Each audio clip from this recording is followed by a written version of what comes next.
Sister Vanita in Houston said, black men control marriage, so women get married later in life because black men decide to settle down later in their life. But so do black women, though, Sister Vanita. I agree with you, but I think it's true for women. Let me give you an example. A beautiful black woman who is addicted to male attention is not going to get married young. A beautiful black woman who got her own everything going on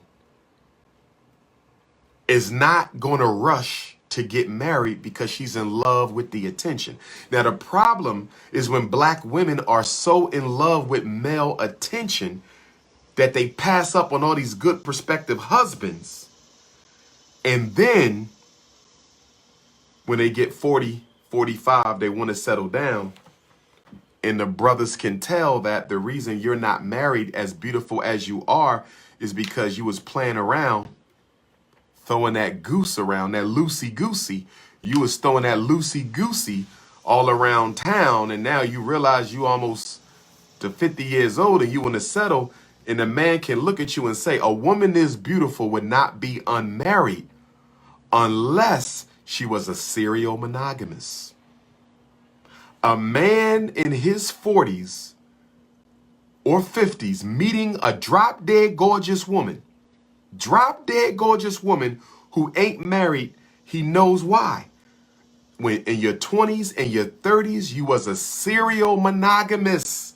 You played the field. And now that goose is running out of gas. And now that goose is running out of gas. And now what was the newest car on the block is now a classic. And what was the newest car on the block is now a classic. Sisters, when you hit that 35, you need to get focused and get wifed up by your 40th. Okay? Stop playing until you're 45. Stop doing that. It's not a good look. Okay? And then there's another epidemic I'm going to talk about in my new book coming out for sisters only, relationships and dating. And then there's 35 and no kids, you're perfectly fine. Just start paying attention to your options. That's all. 35 black woman, no kids, you're fine. You're good. Just start paying attention to your options. If you're 35 and single, you should be wifed up by your 40th. You might need to send me a wifey resume. Stay focused, brothers. We must stay focused. But the other issue I'm going to write about in my For Sisters Only book deals with black women who propose to black men. There is a new trend where the women propose to the man. Sisters are inboxing me, asking me, Dr. Umar, is it appropriate if I propose to the man? I'm going to give you my answer. I'm going to give it to you now quickly, and then I'm going to give you the extended version in the new book. The new book. Hit the Cash App for FDMG. I do not have a problem with a sister proposing to a man if she is sure he don't have a problem being proposed to. Listen to me, black woman. Butter almond, listen up. Butter pecan, listen up. Hot peanut butter, pistachio, fudge, African vanilla, pina colada, listen to me. Hot caramel, sweet brown, listen to me. Some men come from a very strong, chauvinist family upbringing where gender roles are clearly defined and marriage proposals are only supposed to come from the man in certain home and religious culture. If you propose to a man who does not believe a woman should ever be the proposer, he might view you as thirsty. Stay with me. Understand, overstand, and understand. Understand, overstand, and understand. Okay? Don't be a light-skinned supremacist, my brother. Don't be a light-skinned supremacist, my brother. Don't do that. And don't be a dark-skinned supremacist. No color supremacy in Pan-Africanism. No skin tone supremacy. Because when I married my 2 wives last Saturday, y'all had a lot to say about their skin tone. When I married my 2 wives last Saturday, y'all had a lot to say about their skin tone. When I married my 2 wives last Saturday, y'all had a lot to say about their skin tone. Sister Candace is a beautiful sister. Sister Jamie is a beautiful sister. Sister Candace is a beautiful sister. Sister Jamie is a beautiful sister. I don't care what complexion they are. They're both beautiful women, and they should not have had to endure the insults and taunts from our dark-skinned supremacy community. Some of you in the dark-skinned supremacy community took issue with the fact that Dr.UMAR married 2 light-skinned sisters at the fashion show. And I have a problem with you. I have a problem with you having a problem with that. I have a problem with you having a problem with that.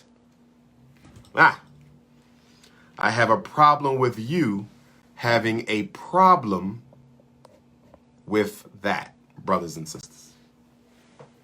African is African, whether they're light or dark. African is African. Get over the color code. Get over the color code. That's why my 2 queens will not be the same complexion. But Candace and Jamie were not the same complexion because Jamie is like a bronze. She's like a gold.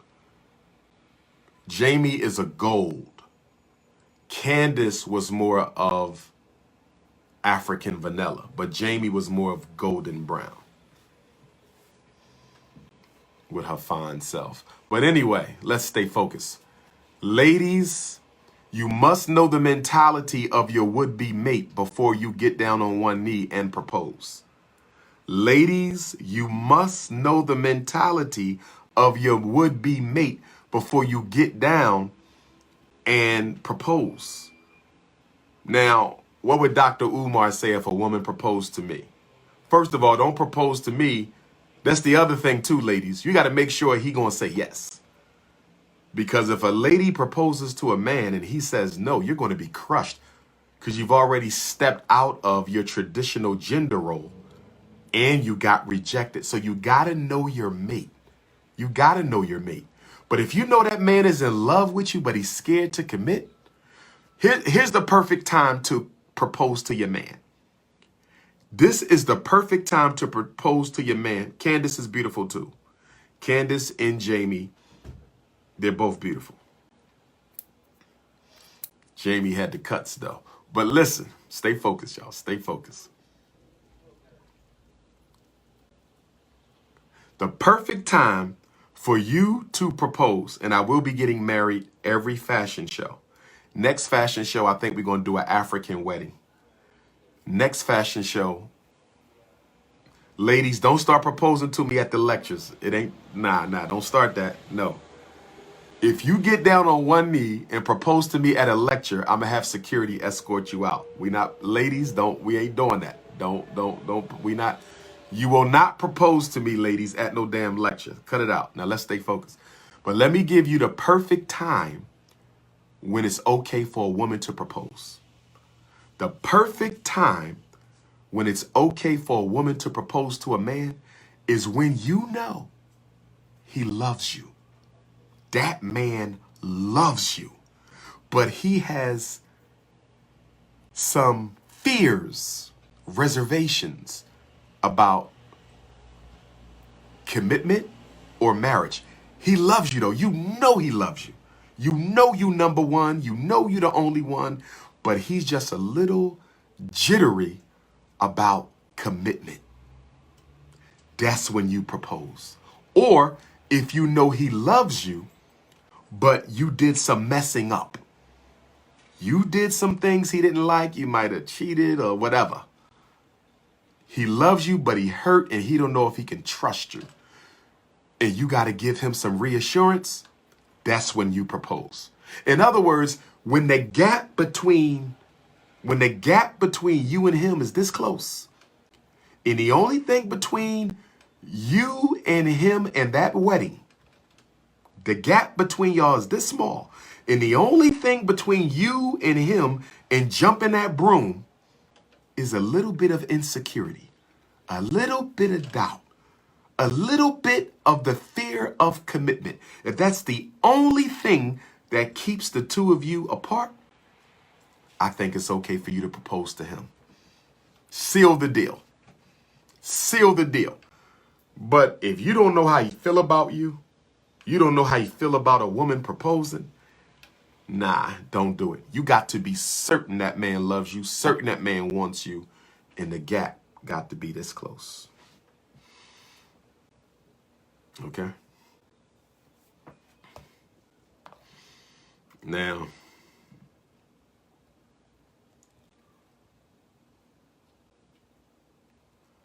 awesome teaching this morning. What's up, Sister Tanya? When you gonna make some more of them beef ribs, Sister Tanya? Sister Tanya make the best beef ribs out there, y'all. Beef ribs be off the chain. Sister Tiasha, what's going on? Thank you. Very powerful. My Philly sister.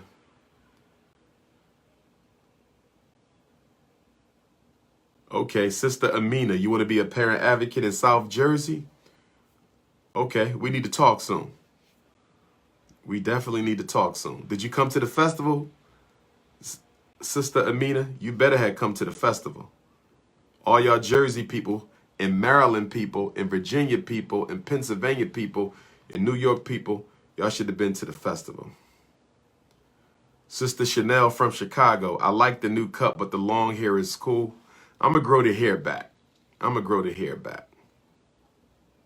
This is Sister Kalia. I'm on your live. It's really nice to have the call back, even if it's just for the day.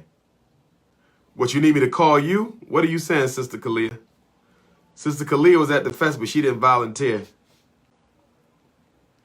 Sister Kalia, you need me to call you later? I don't understand that message, my love. Let me see who else we got. Somebody sent me an inappropriate photo, but it's a very beautiful photo. Ladies, I need y'all to focus on the revolution right now. No more eye candy. I'm focused right now. We trying to get the school done, NIBPA back up, Team Pan-African. For those of you who sent in your emails to be a part of Team Pan-African, we won't be meeting on the 21st. There will be no meeting on September the 21st, which is our 16th anniversary, Kwame Nkrumah's birthday, but we will be meeting soon. If you're interested in being a part of Team Pan-African and you haven't sent in an email, you still have time.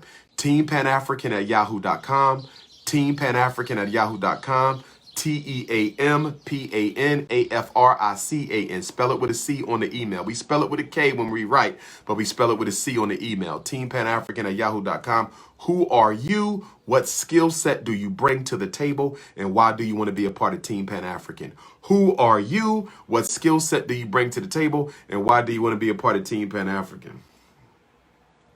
Now, I'm just giving y'all, it was an inappropriate photo. It wasn't too bad. It wasn't no nude, but she's a beautiful woman. That's all. But I'm refocused now. I'm refocused.